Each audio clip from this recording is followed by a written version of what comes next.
നന്ദുഷ 40ഓളം പേർക്ക് പരിക്കേറ്റു. പരിക്കേറ്റവരിൽ ഒരു പിഞ്ചു കുഞ്ഞുണ്ട്. ഇവരുടെയൊക്കെ അവസ്ഥ എങ്ങനെയാണ്? പരിക്ക് ഗുരുതരമാണോ? സന്ധ്യ, ഞാനിപ്പോൾ നിൽക്കുന്നത് പെരുമ്പാവൂർ താലൂക്ക് ആശുപത്രിയിലാണ്.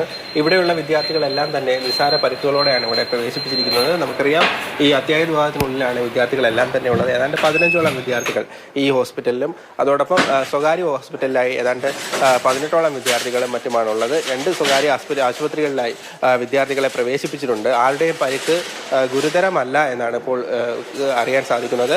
ഇതിൽ പ്രധാനമായി നമ്മൾ ഏറ്റവും കൂടുതൽ എടുത്തു പറയേണ്ട കാര്യം, ഒരു അധ്യാപകൻ്റെ 1 വയസ്സുള്ള കുട്ടിയും ഭാര്യയും അപകടത്തിൽപ്പെട്ടവരുടെ കൂട്ടത്തിലുണ്ടായിരുന്നു.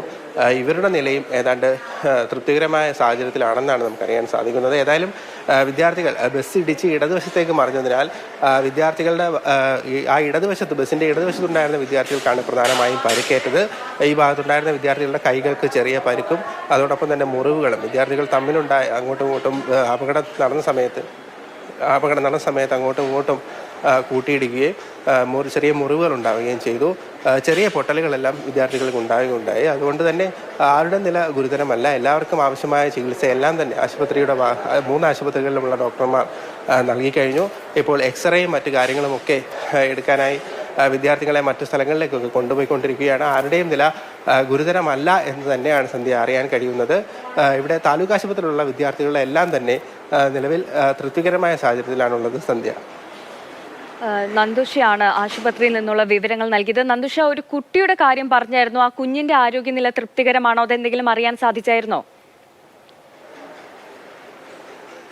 സന്ധ്യ, നിലവിൽ ആ കുട്ടി സാൻജോയ് ഹോസ്പിറ്റലിലാണുള്ളത്. ആ കുട്ടിക്കും കാര്യമായ പരിക്കുകളില്ല എന്നാണ് ആശുപത്രി അധികൃതർ നമ്മളോട് പ്രതികരിച്ചത്. അതോടൊപ്പം അതിൻ്റെ അച്ഛനും അമ്മയും, അധ്യാപകനായിട്ടുള്ള അച്ഛനും അമ്മയും ആ കുട്ടിയോടൊപ്പം സാൻജോയ് ആശുപത്രിയിലുണ്ട്. ആ കുട്ടിയുടെ നിലയും തൃപ്തികരമാണെന്നാണ് നമുക്ക് ആശുപത്രി അധികൃതർ നൽകുന്ന വിശദീകരണം. ഏതായാലും വലിയ ഭാഗ്യം കൊണ്ടാണ് ഒരു വലിയ ദുരന്തം ഉണ്ടാകാതെ എല്ലാവരും രക്ഷപ്പെട്ടത്. ആർക്കും വലിയ പരിക്കുകൾ ഏൽക്കാതെ തന്നെ ഇപ്പോൾ ചികിത്സ പൂർത്തീകരിച്ചുകൊണ്ടിരിക്കുകയാണ്. ആർക്കും ഇപ്പോൾ നമ്മൾ ദൃശ്യങ്ങൾ കാണുന്നത് എക്സ്റേയും മറ്റും എടുക്കാനായി വിദ്യാർത്ഥികളെ പുറത്തേക്ക് കൊണ്ടുപോകുന്ന ദൃശ്യങ്ങളാണ് നമ്മൾ കാണുന്നത്. താലൂക്ക് ആശുപത്രിയാണ്, പെരുമ്പാവൂർ താലൂക്ക് ആശുപത്രിയിലുള്ള വിദ്യാർത്ഥികളെയാണ് ഇത്തരത്തിൽ പുറത്തേക്ക് പരിശോധനയ്ക്കായി കൊണ്ടുപോകുന്നത്. ദൃശ്യങ്ങളിൽ നിന്ന് കാണാൻ സാധിക്കുന്ന പോലെ തന്നെ വലിയ മുറിവുകളൊന്നും തന്നെ വിദ്യാർത്ഥികൾക്ക് ആർക്കും സംഭവിച്ചിട്ടില്ല എന്നുള്ളത് ഭാഗ്യം കൊണ്ട് മാത്രമാണ് ഇത്തരത്തിൽ ചെറിയ രീതിയിലുള്ള ദുരന്തമായി മാറിയത്. ശരി.